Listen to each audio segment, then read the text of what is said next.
So I have a question from Marie. Well, Marie is here. I think it will be easier if you say, and welcome Tungarasa, Dandavat. Marie, well, can you say what your question is for everybody? You sent me a message a few days ago. Dandavat. Chanting of the mantra. Dandavat, Vishakha Didi. Dandavat. And everyone. Yeah, I mean, it was a few days ago. Yeah, it's been so busy. I haven't had a chance to. Yeah, it was basically asking about, okay, things that I think I understand are that the mahamantra that has the names of both the male and female maladies in it, and that the benefit comes largely from the conception behind the names. And so I was wondering if there's an imbalance in the clarity or strength of the conception that one has of the masculine versus the feminine, whether that had an effect on the benefit that one might receive. Or, I mean, like, I could even see a possibility where it might even become an offense, but that is not really consistent with my experience of God. So, like, but I'm like, I don't know, because I don't have a lot of the context that I would need to be able to figure that out. So. Okay. Well, thank you for the thoughtful question, Marie. We're always very happy to have thoughtful questions. And also welcome to, I see Suyash Prabhu has joined us from Mauritius, and Charu Damodar. It feels like so long since I've seen many of you. So it's really, really nice to connect. and I'm in Hungary. And we had a very beautiful, some of you may have seen, I posted some video clips on Facebook. We had a very beautiful, it was unprecedented. It was beyond what I could have hoped for. Many devotees came from neighboring countries and from around Hungary, of course, also. Was really beautiful, very auspicious, with Madhusudan Maharaj and Devi Prabhu giving some weight to our group. And very, very auspicious. So, and we're also asking for the blessings of all of our friends around the world, so that this new ashram can begin in the right, in the right way. Okay, so Marie's question, very, very thoughtful question, about chanting with an unbalanced conception, I think, because she's pointed out the mahamantra is referring to both Shri Radha and Krishna. So what if we are thinking more of one rather than the other? Then does that constitute an offense? I mean, one thing is that important point is that we are always advised, before we begin chanting of the Hare Krishna Mahamantra, to first chant the Panchatattva mantra. So the Shri Krishna Chaitanya, Prabhu Nityananda, Shri Advaita, Gadadhar, Shrivasadi, Gaura Bhakta Vrinda. So, this is our path in general, right? That we are approaching Krishna Leela through Gaura Leela. Mahaprabhu, Lord Chaitanya Dev, are those dogs really loud? They're dogs barking. Kind of, huh? Sorry. But so welcome to Rasa Raj Prabhu, tuning in from New York. Dhanavad. So, we don't approach Krishna directly. We don't approach Radha Krishna directly, but we are approaching through Sri Chaitanya Mahaprabhu and Lord Nityananda Prabhu and their associates. So we always are advised, by our gurus. This is our, okay, Chaitanya Dai, thank you. So we're always advised that before we chant, we have these japa, like rosaries. We have chanting beads, we call japa mala, which literally means something like string for counting, that we chant on, and we are advised to first chant the Panchatattva mantra before.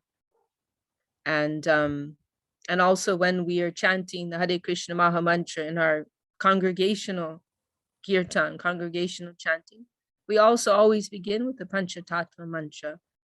And it is true, that there may be offenses, there may be some disturbance to the upper layer in the way in which we are chanting the Mahamantra. But if we are first praying for the mercy of Gaur Nitai, Shri Chaitanya Dev and Lord Nityananda, we're covered.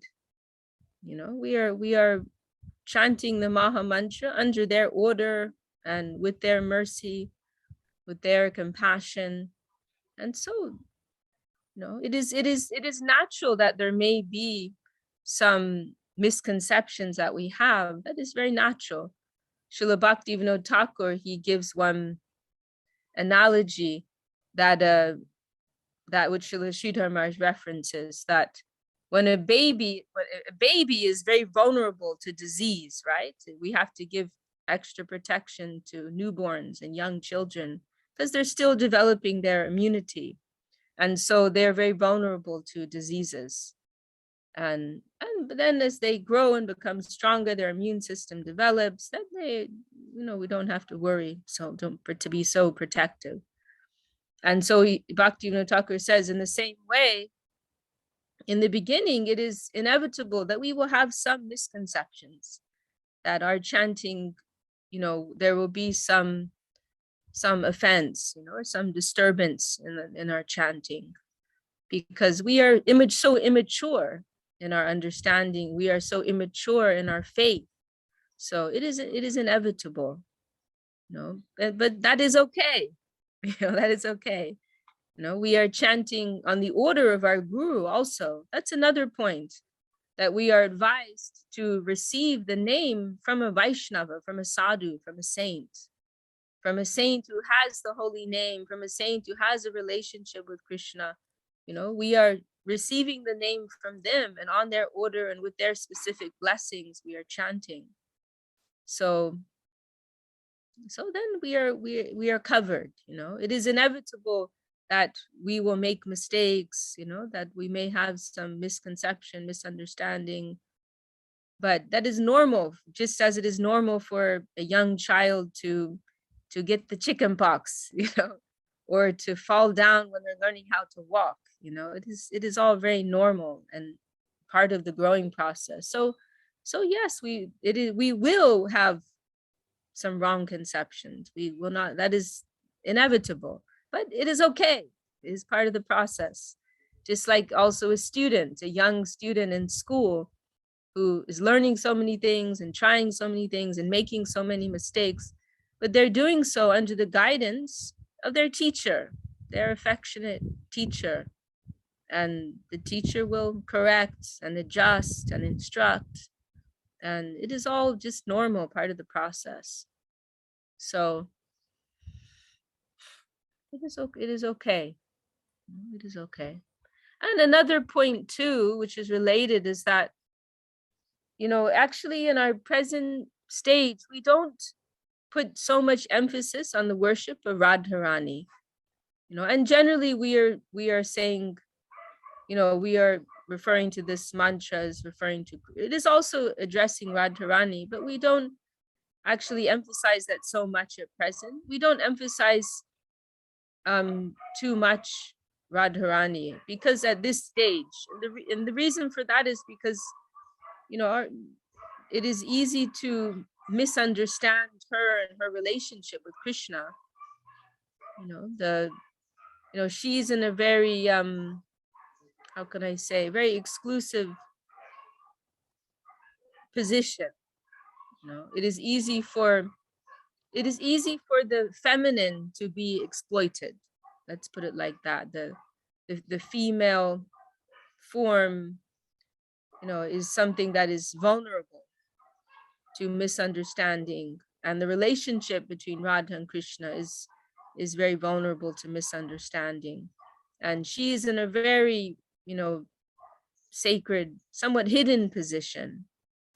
And so we understand that the service of, it is kind of like one way our Guru Dev put it once, that, Krishna, he is like a big public administrator. And Radharani, she is the queen of Krishna's homeland, like Krishna's private life.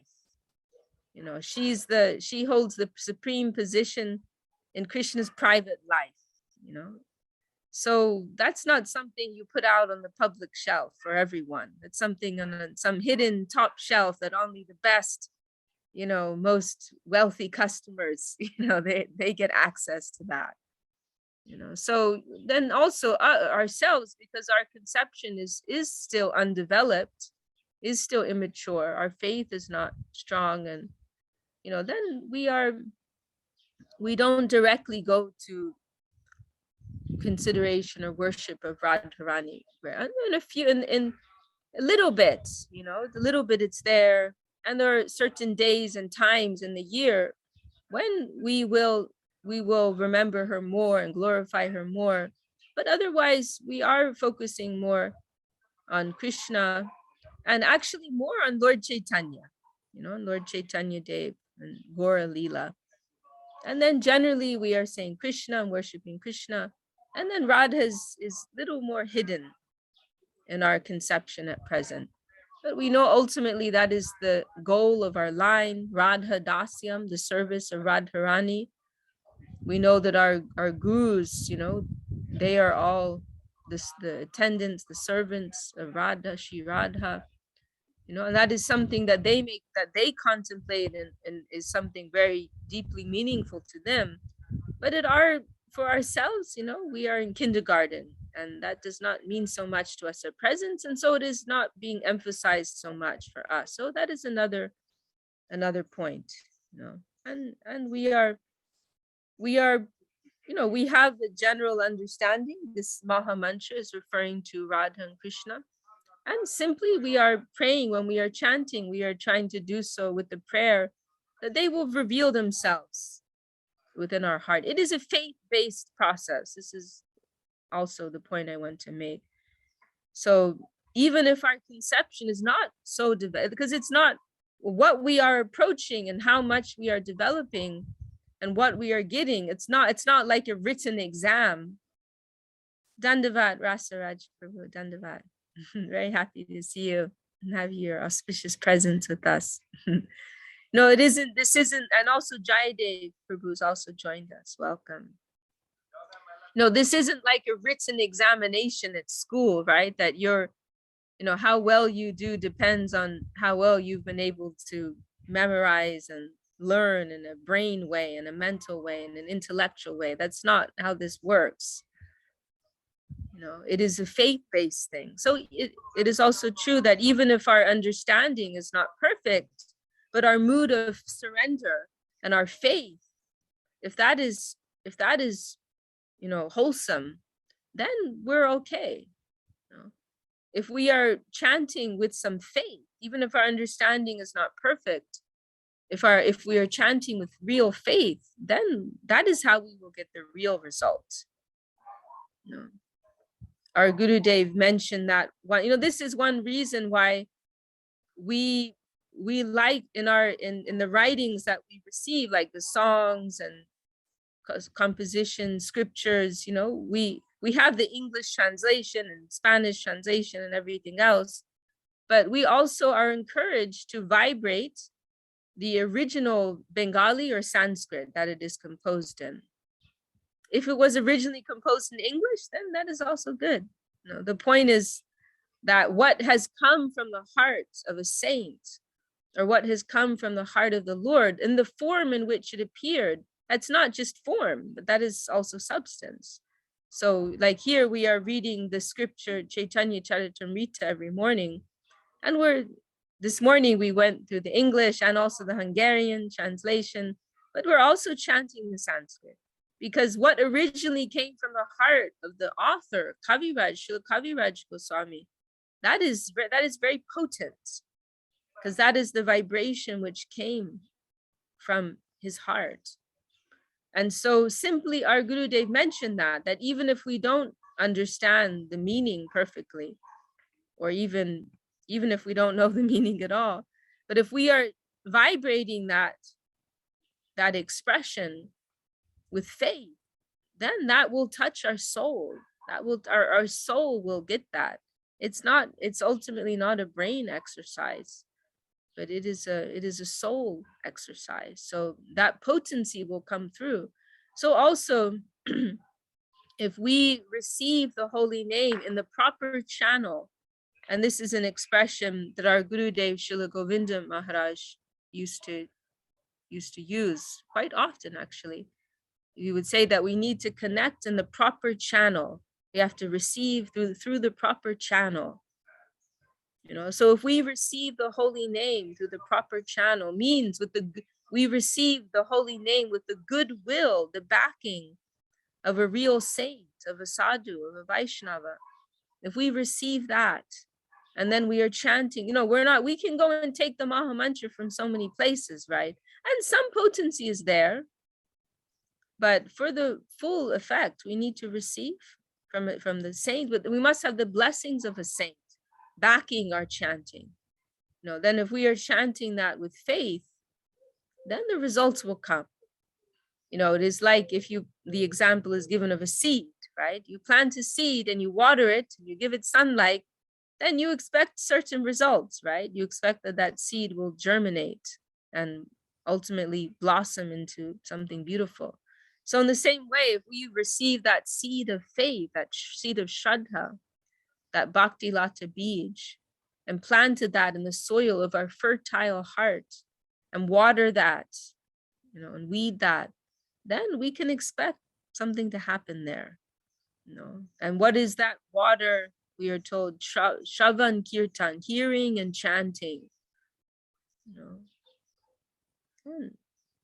So if we are nourishing that, in the proper way, then we can expect the proper results, even if we don't have a perfect understanding. And we may also chant with that awareness. This actually, if we have that awareness, that will increase our mood of humility. If we are chanting with the awareness, oh, my chanting is not, perfect. My understanding is not perfect. It's like, if you light a fuse, you expect a particular result, right? If you don't know all the theory, it's still going to have the effect, right? If you go and eat some honey, then you will experience the sweetness of honey. Maybe you cannot describe the chemical composition of the honey, maybe you cannot perfectly, express some of every element inside of that honey, describe what is there scientifically, but you can experience the sweetness, right? So it is like that, and so then the medium of that tasting is Shraddha, is faith, and having that connection with a genuine saint. So then the magic will still happen. And our conception, it is something that will gradually develop, through continued hearing. It is not something that we have to force. It will gradually, if we are keeping the right association and we are hearing and reading, in our daily practice, then gradually, and we are practicing also, then gradually our conception, it will develop. It should develop, but it will happen naturally. It's not something that we need to force. So those are my thoughts on that question. Does that satisfy you, Marie? Does that make sense? Yeah, that's very helpful. Thank you. And like you said, we know the Lord is merciful, right? So that's what it comes down to, ultimately. The Lord is merciful, and we want to access his mercy.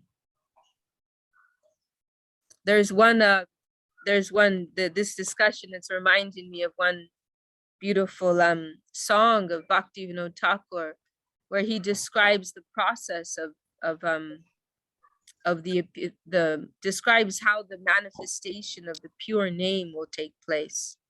There are different types of name chanting that are described. There's namaparad, means offensive chanting, chanting with a mood that will cause a disturbance in the higher plane.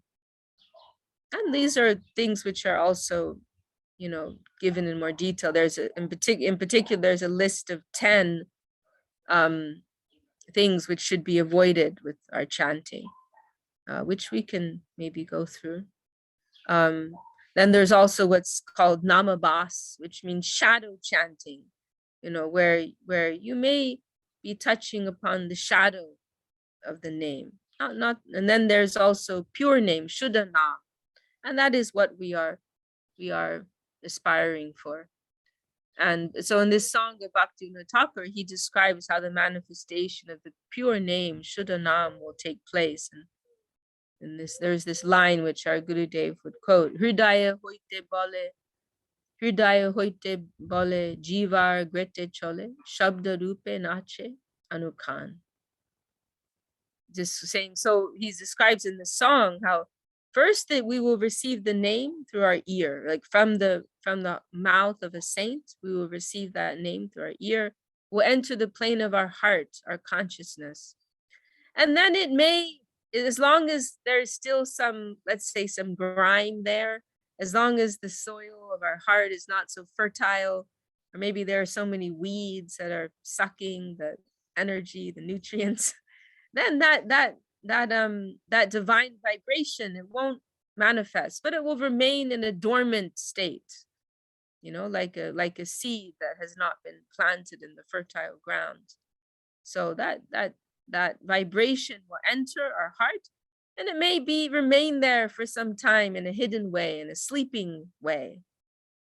And then when the environment is more favorable, when the heart has become more clean, when the soil is fertile, then that name, that vibration will begin to manifest, will begin to wake up.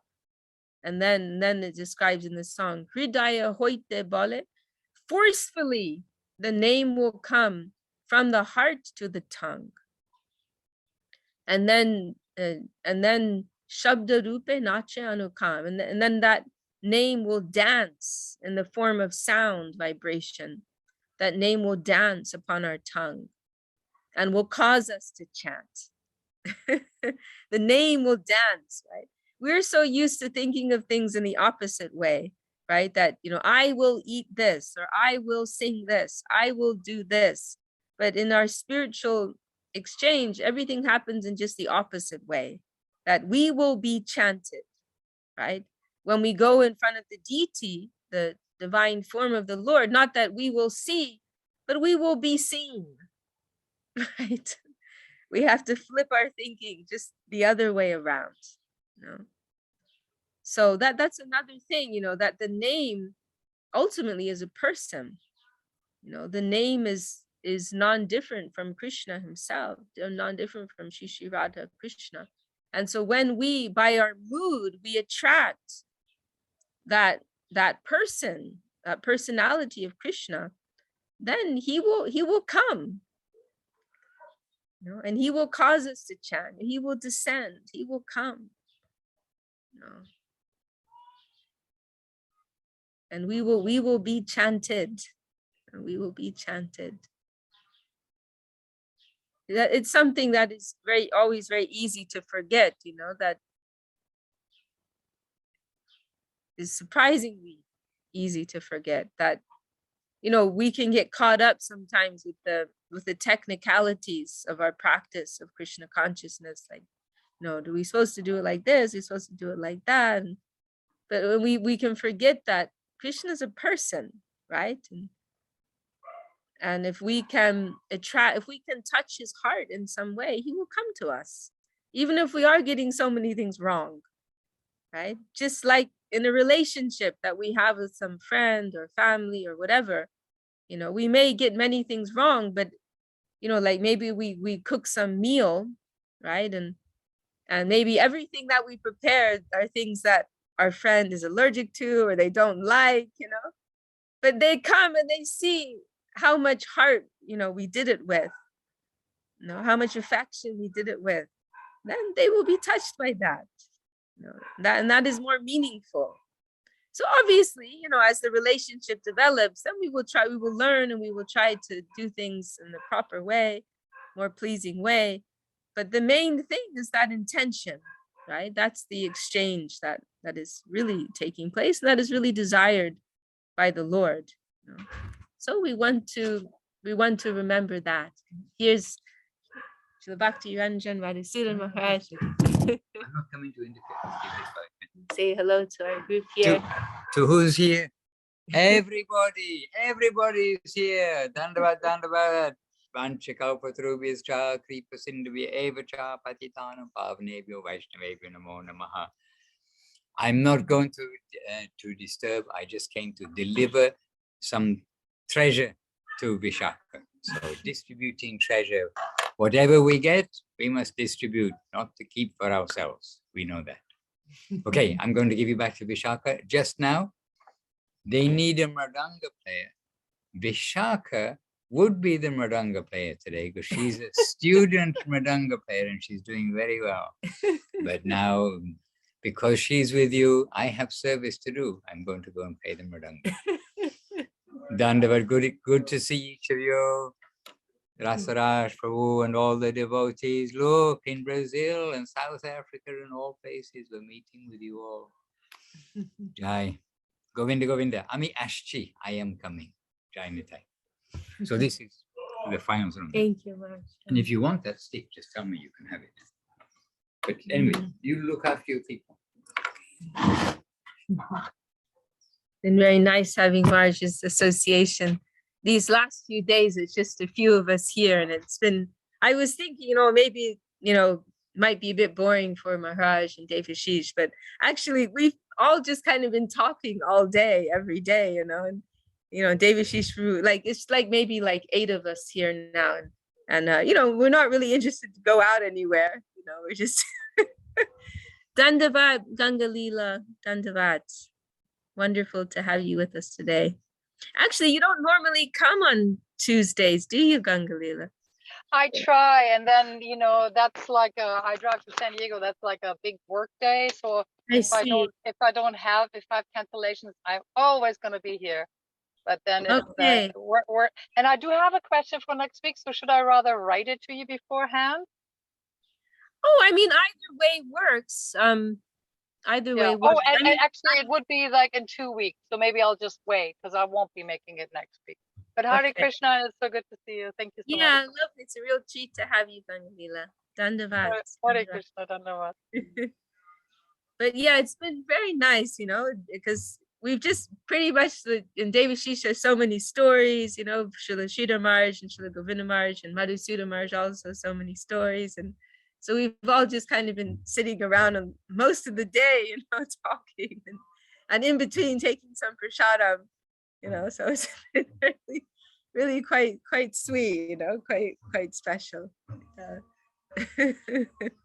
Today we had an informal going through because somebody wanted to learn the meaning of, the what we call the Prema Dwani, the key jais that we have. So we this afternoon for a few hours we were sitting around and Maharaj was going through and in between so many wonderful stories, of our gurus.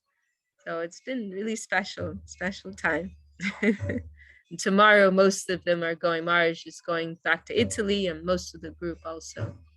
But it's been a very, very beautiful week. Very nice. And we hope all of you, everyone is very welcome to visit this beautiful new ashram and beautiful area. Like it's quite special and quite unusual. Like even in Hungary, some of the Hungarians are surprised, there's some very beautiful nature around, the Danube River is nearby and very, very beautiful, like kind of foresty area. And the building is also very unusual. It's a Mediterranean style building. several devotees mention it, it reminds them of our Italian ashram. And actually all the buildings in this neighborhood, they all have this very, not the same as this, but some unique, very beautiful style. So it's a very auspicious place that Kanupriya found.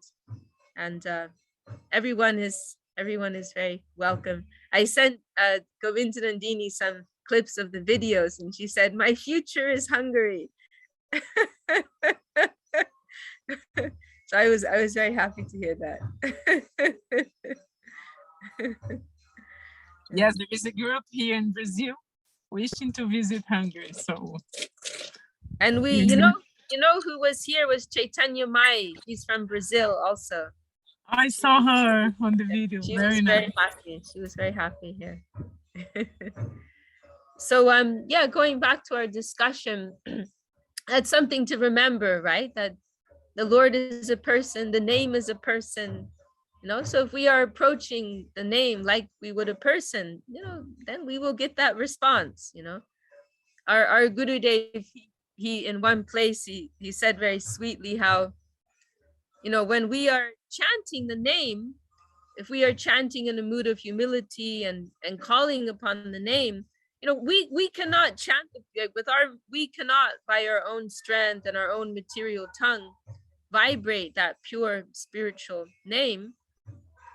But our Guru Dev, he explained, but if we are chanting with the mood of calling out to the name, like, please descend, please appear, then that name will have mercy upon us. Krishna will, he's what the way he said it was a little funny. He said that Krishna, he will think, oh, they are trying, they are not getting it, they are trying, they're not, he will see like we're struggling. Oh, you know, they're trying, they're not getting it, I will come, you know, I will come. You know, he said like something like that, you know, like he will see that we are struggling, we are trying, he will have mercy, and he will descend. And when he descends, when he appears, just like when the sun rises, then everything is there. It is very clear. All the questions, all the doubts, they will disappear when that vivid reality has come before us. Then no explanation, no theory, nothing will be required. It will be a vivid, self-evident truth within our hearts. So yes, the proper mood of faith and devotion, surrender, you know, this is what we are, and what is being emphasized, you know, by our gurus, by our teachers, by our divine guardians. So, and you know, another thing is that, you know, we are always trying to keep ourselves open for correction, for adjustment, because Krishna always finds a way, you know, Guru will find a way. If our heart is open to being adjusted, then Krishna will give that adjustment to us. So this is what sincerity means, you know, that we maybe we're getting it wrong, but we are open to doing it right, right? It's not that we're very determined and holding on, resisting any correction, any adjustment. We're not rigidly holding on to our conception, but we are always open to learning, to adjusting, to growing.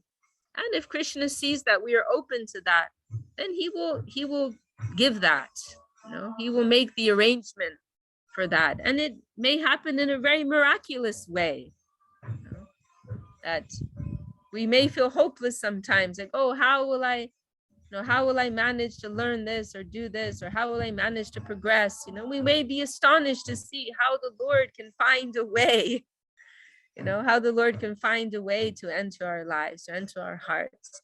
There's this one young devotee here, Hari Gopal, and I knew him. He lived in our Navadvip temple in India. When his mother moved there when he was about 9 years old, and he lived there up till around 14. So it was about 5 years. And with his mother and his younger sister, they went to school in India and Mayapur. And then they went back to their home country, Latvia. And you know, he kind of forgot about Krishna consciousness for some years, you know. And then and I visit, and it's funny also because I used to visit Riga when I moved out of India. I used to visit Latvia like once a year or something. So I would see him when I was going to Latvia, and he wasn't so interested. He came a few times to some of the programs, but he wasn't so interested, you know. And he became an expert mridanga player, a drum player, when he was living in India. So he would come sometimes and play the drum, and then that was about it. You know, he wasn't really very interested. And then what happened is, maybe 2 years ago, he was out with his girlfriend, and somebody, a devotee from the ISKCON organization, approached them with a book. And so they were polite and they took the book. And then his girlfriend, she became very interested in the book. She was very excited. You know, his girl, not him, but his girlfriend. and then she wanted to visit the temple. So then, and our mission has a community there, and they have a regular Sunday program. So for his girlfriend's happiness, he started taking her to our Sunday program. And then he also started to get interested again, and his inspiration came back. And then eventually his girlfriend, she lost interest again. But now, you know how inspired he is. He goes out almost every day doing kirtan. He goes for the programs of our temple, and he also goes to the programs of ISKCON, this other organization. So he goes out like 4 or 5 times a week on the streets doing kirtan. He also goes to the programs with our community. And he even started giving classes himself recently. So he told me the story, you know, how it was actually, he'd forgotten about it. And then through his girlfriend, he became interested again, you know. And I was thinking, it's such a beautiful example, you know, how Krishna will find a way, you know, the Lord, he will find some way. I've heard so many stories like that, you know. Also, there was one devotee who they'd forgotten about Krishna consciousness, and then they bought a house and they found in the attic, there was like an old box in the corner that had all these books in it, you know, some texts about Krishna consciousness, and they'd forgotten about Krishna consciousness. They just happened to find in this new house in some dusty corner all of these books, you know, and that revived something. So many things. So we have to remember that, you know, that the Lord, he has his ways, you know, he has his ways. So the only point is that we don't want to hold resistance. Be open, and we will be adjusted. Be open to change, to transformation, to growth, and it will come. It will come. So that is another point.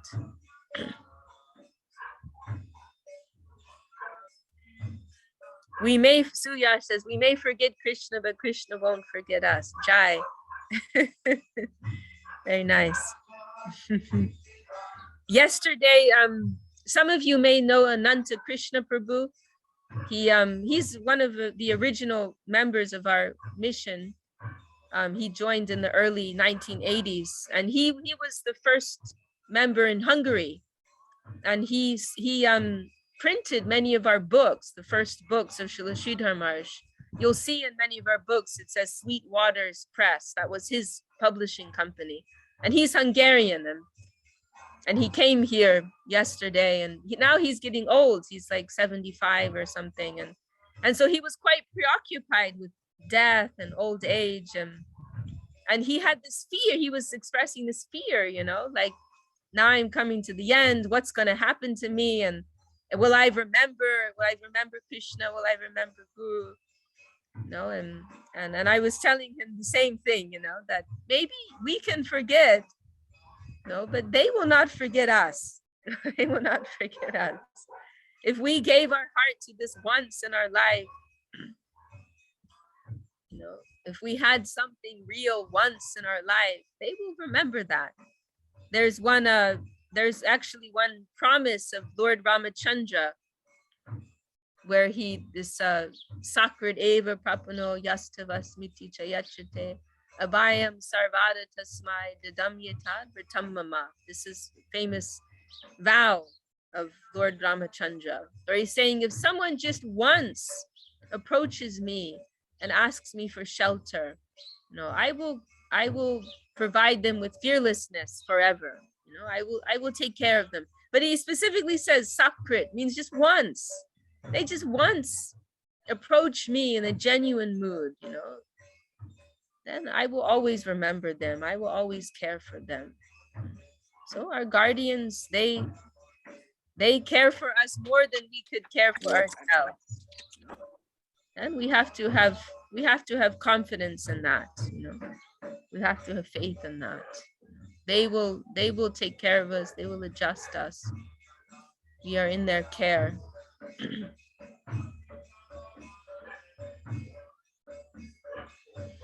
Does anyone want to add any thoughts to that, or bring up any other topics or anything? Rasaraj Prabhu, you always have very insightful comments. Anything you want to add? Any thoughts?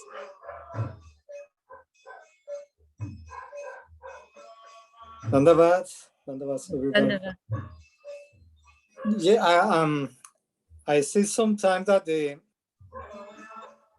all the bodies, I mean, that they have a long time in the movement for some thing that happened in their life. They try to forget about the bodies and Krishna. That I have my brother was married with a lady from Brazil, actually. She's still living in Brazil, in Curitiba. Uh-huh. And she was a disciple of, I think, Srila Prabhupada. But then her first son drowned in the river, living in a temple in Spain. And the child was like 5 years old, Narada Muni. And she was pregnant with the second child. And then after different issues, they divorced. And last time I saw her in Brazil, she told me, I don't want to know anything about the bodies anymore. She had 2 marriages with the bodies and then divorce. And she said, I don't want to see anything. And I tried to, get conversation with her about Krishna consciousness, but she said, no. I believe that this person, for some reason or another, Krishna put us a test. That's what happened. Sometimes we don't pass a test, but I believe that will come out once. Maybe eventually will come out. This life or another life, but sometimes it's a difficult situation happening in their life, and it's hard to revive that consciousness again. But I don't think they can force it. It had to come out by itself. Yes. That's what I think. Yes. I see the bodies like that they say, no, once I remember I saw in New York, in Costco, a person saw me and said, oh, you Hare Krishna? I said, yes. He said, I was a disciple of Srila Prabhupada. He said, I was. I mean, it may be like people that they say I was before, but not now anymore. So, but they, for some reason, I just said Krishna will try to remind them again, one way or another.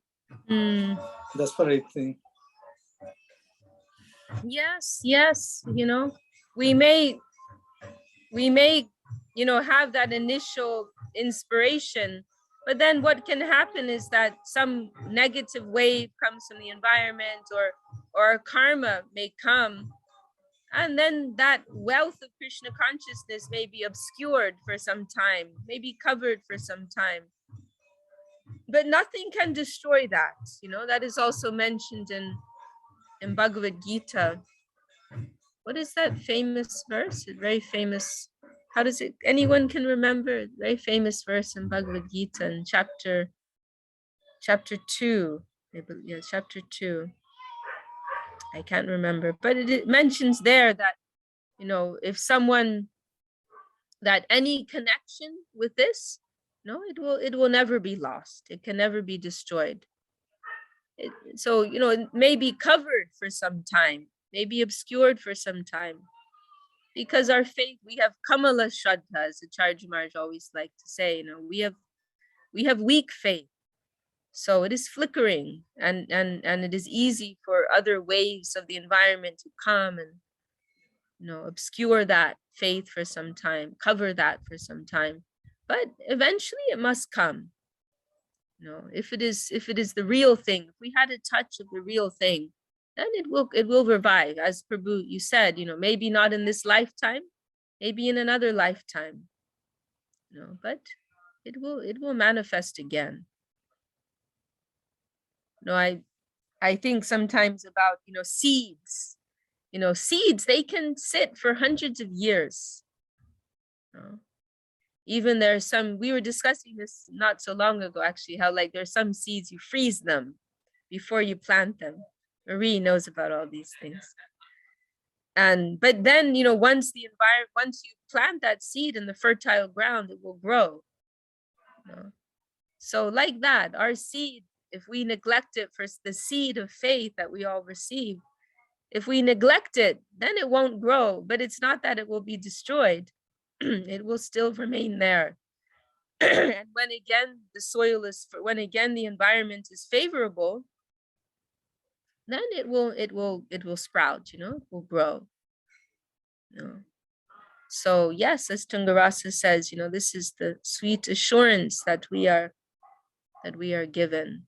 And so, you know, we are always hopeful, you know, for ourselves and for others. And when we see that someone has gone away, we will be hopeful they will be back, you know, even if not in this life, and then in another life. And I've also experienced myself, you know, and that I've personally witnessed a number of devotees who've gone away for many years and have come back. You know, I have one dear friend actually who was kind of absent for about 4 or 5 years, and I got in touch with them through some circumstance, and their inspiration came back. You know, they'd even started eating meat again. They went that far off, you know, but being reminded again, then they became inspired, and now they are practicing again. And there was one woman, she was a disciple from the 1980s, you know. She came to Srila Sridhar Maharaj, and she wasn't practicing like 30 years or something. And she contacted me through Facebook a couple years ago, and you know, suddenly got some inspiration again and wants to practice again. And you know, so you know, we've seen, you know, examples, and I'm sure many of our friends here all have had some experience of that. So yes.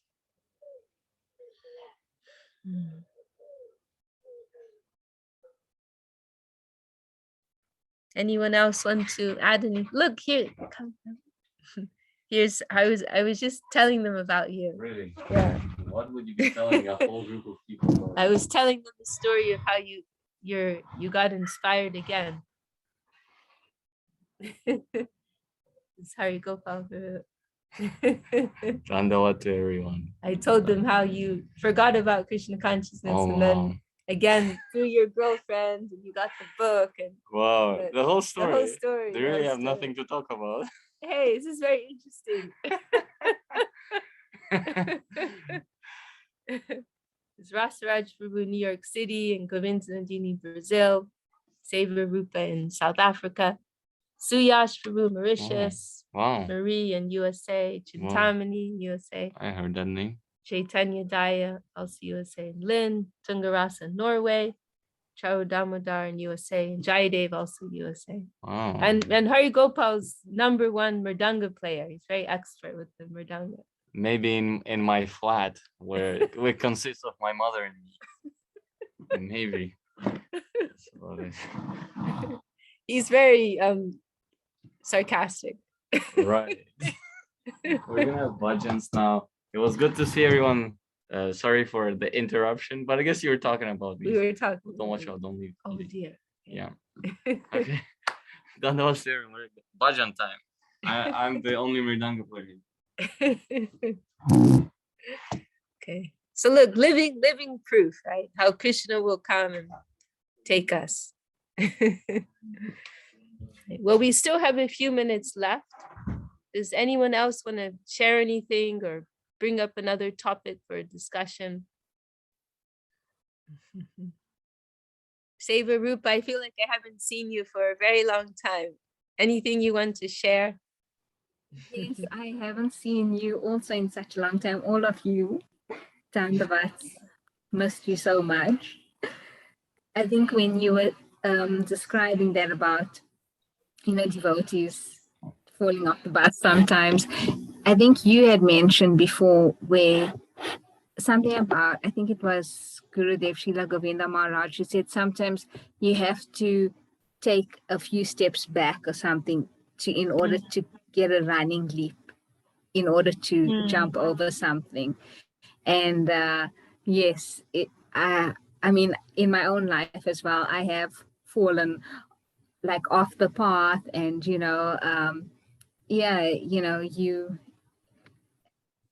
it's mentioned that it's such a fine line that you walk on, that it's so easy to go on either side, but I think like deep down it never ever loses you. I mean, you can lose it, but it stays with you. And so yeah, and how Rasraj Das Prabhu was saying that you can't like force anyone. I also have like like some maybe family members that where they'll say like, oh, I'm praying to Krishna to help me to do this, to do that, to do that. And I just say like, in order not to also think that we also are not trying to do that, but also if that's the way that it's going for them, then it's better that they at least still remembering Krishna. Yes. So I think for work I've had to go to Zambia like for these past 3 days since last week. So it was quite, we went to the village and that, so it was quite like intense, and I took Kayla along. But sorry, where was it that you went, Seva Rupa? Zambia. It's in Africa. Zambia. Zambia. Uh-huh. Yeah. And yes, I mean, like it's humbling to actually, live in some austere conditions and that. And it's, yeah, also, I mean, I didn't have much connection and that there, but I still managed to like chant and take my, like have my chanting bag and all of that, my beads. But it's also, I noticed for myself, like the difference, when I'm home and I'm in my element, I feel more comfortable, on my focus levels. Whereas if I'm a bit ruffled and that, I am, I'm doing it, but there's so much like around me, or like yeah. But yeah, I really did miss all of you in the association, and yeah, I'm so happy to actually be with all of you. What was it that brought you to Zambia? It was work. I had to go for work. I see. No, we miss you. Oh, Marie, thank you for joining us. Very nice to see your happy face in the meeting today. Smiling face.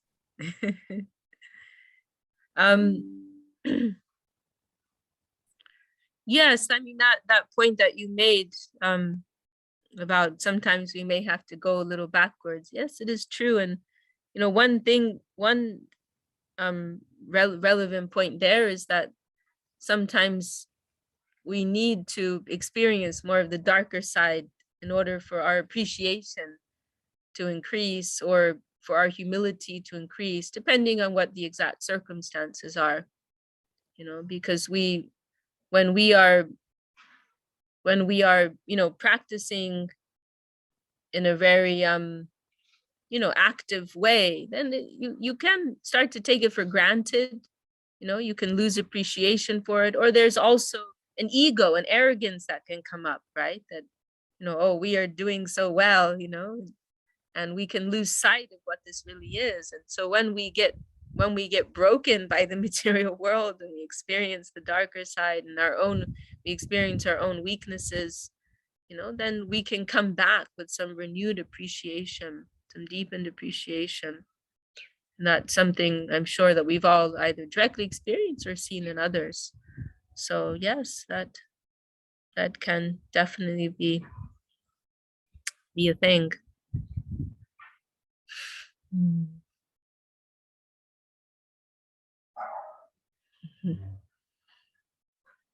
Anyone else want to share any thoughts?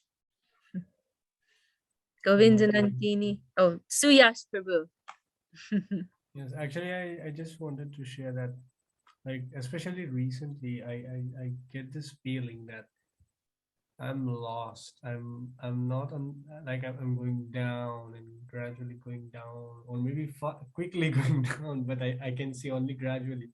But I get that feeling lately, and it's like I know I've got to do a few things like every day, daily practices and so on. So I'm doing that, and sometimes I'm also getting the time to do some reading, and with the reading I'm understanding what's happening. I'm understanding what is being explained. I'm understanding everything. I'm understanding what I should be doing, but yet, like, I don't feel that, that inner enthusiasm to do. I feel like that. Recently I've been feeling like that, so I don't know what is that, and most probably it might come, maybe as you just said, maybe we get some arrogance that I'm such, I'm doing so many things, I'm very high level person, this type of attitude, maybe that, I don't know. But what I know is I'm seeking for mercy of devotees, maybe to to to to get that back again. I don't know. I don't know. I don't know Well, what's happening. you're here. You're here now. With so much effort. It is normal. We will go through slumps. We'll go through slumps. We call them slumps. It is normal. Why? Because we cannot practice perfectly. We are, and in our practicing life and our service lives, no doubt there is something there which is real, which is genuine, but it is mixed with our material conception, material ego. So it is like one thing Srila Sridhar says that I'm reminded of. He says that we must search, we must proceed in the proper way. And he says, otherwise, if we go down the wrong way, then eventually we will come to a dead end.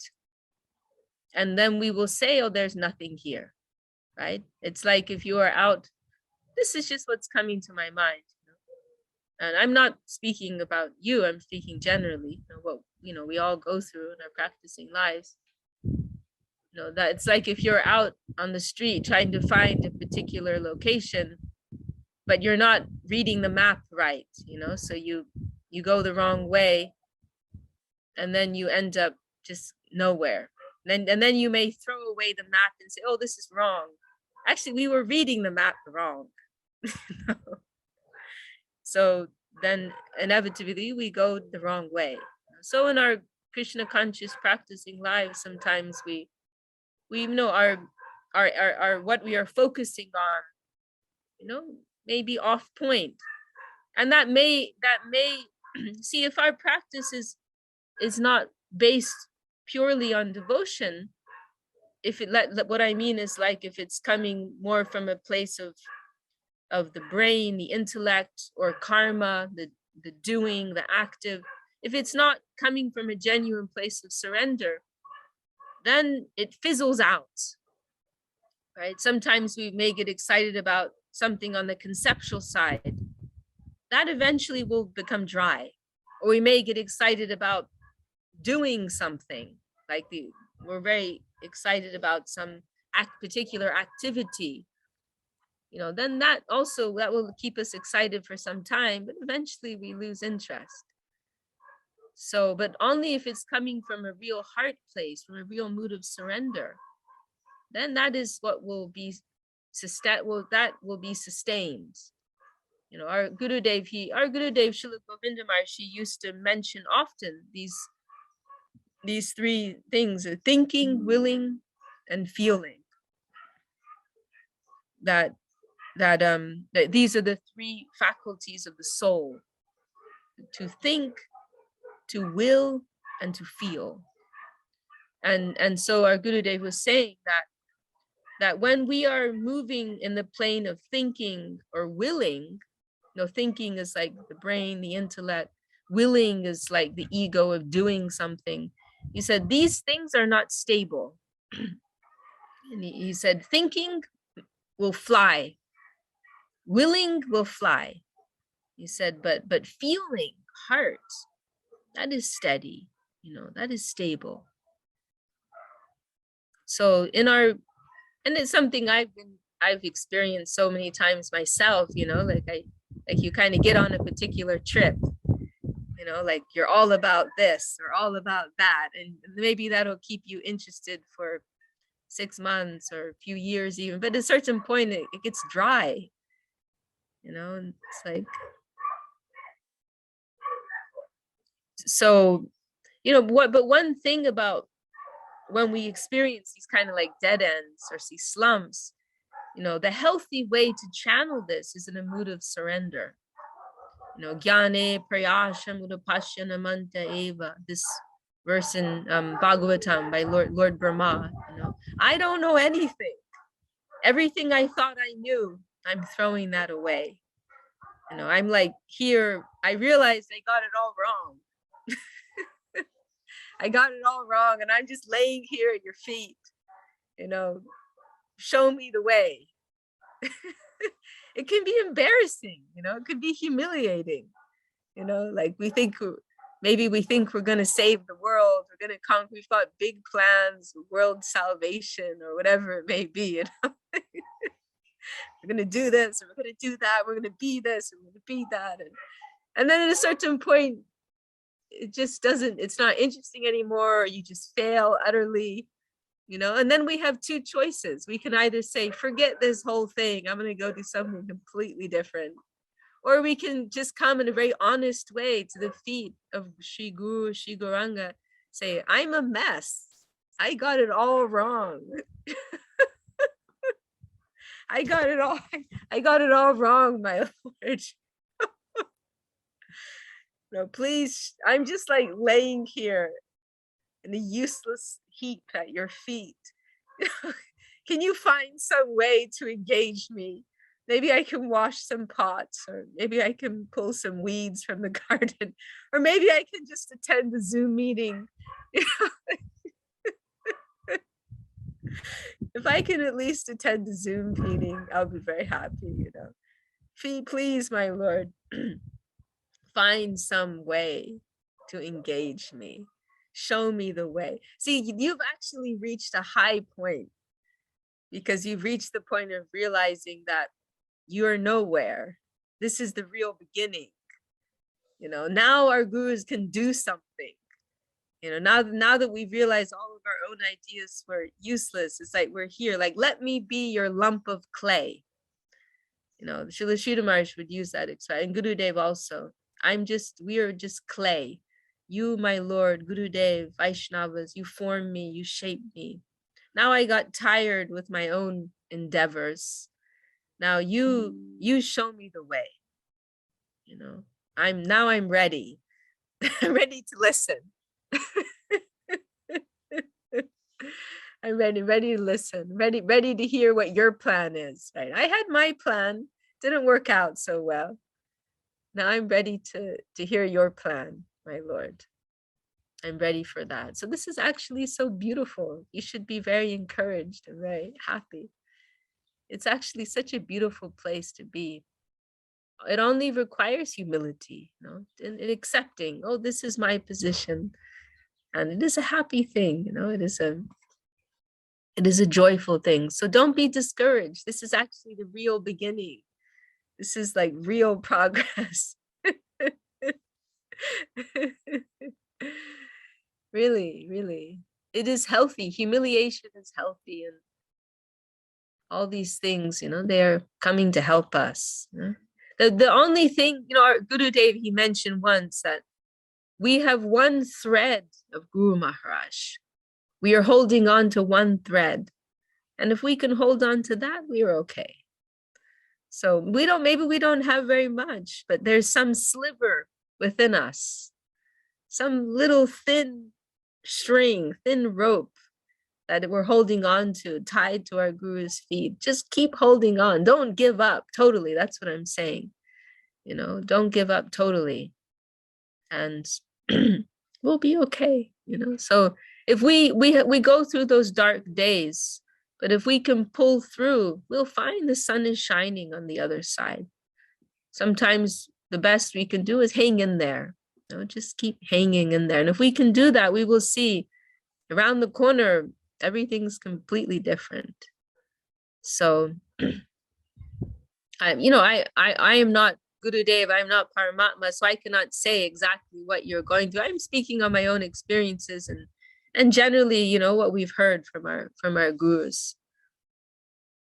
So just keep getting up every day and trying to remember something and hear something. And then the sun will begin to shine again. And be open, we will be open. Please, my Lord, there's one expression in Loving Search for the Lost Servant that I like so much. Please accept me and connect me. My Lord, please accept me and connect me. That prayer is very powerful. And also what came to my mind is, in these songs, Gopinath, these beautiful Gopinath songs, there's this one expression there. It's Bhaktivinoda Thakur, right? Those songs where he's saying, oh, Gopinath, is this your vicharatava vimuka dekya, that is this your decision, Gopinath?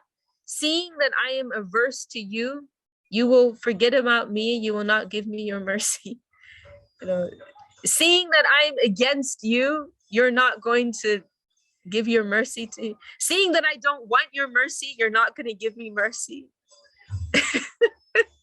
That's what he's saying. It's like a child, right? The child may say to their mother sometimes, like, I hate you, mom. But the mother, I don't want to see you, mom. But the mother won't actually abandon the child, right? So we may also become averse, so we may lose our interest sometimes. But our gurus, Krishna, they know we are like children. They're not going to abandon us. So this prayer of Bhakti Vinod is very, very touching.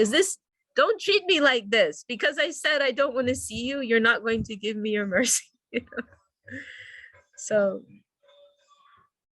we'll keep holding on.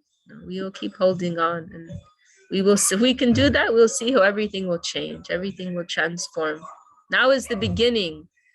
Now they can form us. Now they can shape us. That's what comes to my mind.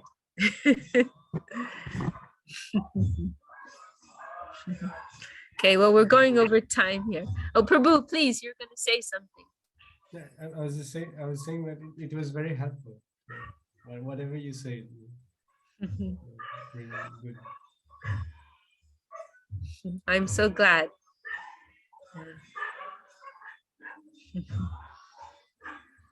Wow. Anyone else want to add anything before we close for today? So yeah, I want to say that also we don't go alone. We have to support each other because we are in the same way. We have this similar problems. So the most important is that we try to get help from others and help others too. That's the best. Don't go by yourself. Try to get help and also help others. Jai, beautiful. Yes, very important point. And I mean, also we must commend Suyash Prabhu that it's very courageous what you're doing now. You're live on Facebook and Zoom and you're just, opening your heart, that takes some courage. So that is most commendable. That is beautiful. You're feeling this and you're telling your God brothers and God sisters, this is my situation, and you are inviting the blessings and the mercy of all the Vaishnavas. So That is very, very beautiful. It's a beautiful example. Beautiful. You don't have an ego where you want to show, oh, I am very inspired and I am this and that. You're very honest. This is what I'm like. Hey guys, this is what I'm going through right now. You know, this is what's on the table. I think that's so beautiful. And it's a privilege. It's a privilege that you feel comfortable to open your heart like that. Nice. All right. Well, any last words or should we close there? Chaitanya Dai is also appreciating your courage and Charu Damodar. Okay. Jai Shilabhakti Sundar Gundadev Goswami Maharaj ki Jai. Shilabhakti Rakshat Sridhar Deva Goswami Maharaj ki Jai. All the assembled devotees sincerely Jai. Shri Harinam Singh Kirtan ki Jai. Jai Gaur Premanande. Hari Bol. Shri Vishakha Devi Dasi ki Jai. Jai Gurudev. Thank you so much. Oh, my pleasure. Thank you. Really, it's so valuable for me. So valuable.